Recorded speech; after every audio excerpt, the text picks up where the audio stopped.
parleremo per l'appunto di violenza di genere. Perfetto.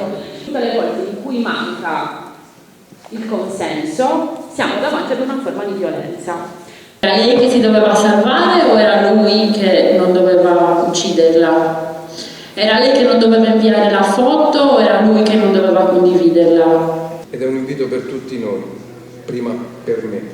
Riassumiamoci tutti le nostre responsabilità.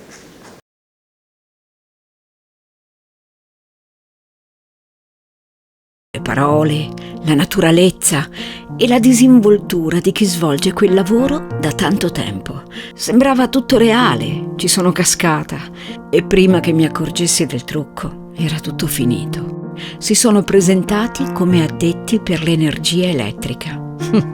Da mio fratello hanno detto di essere funzionari del comune.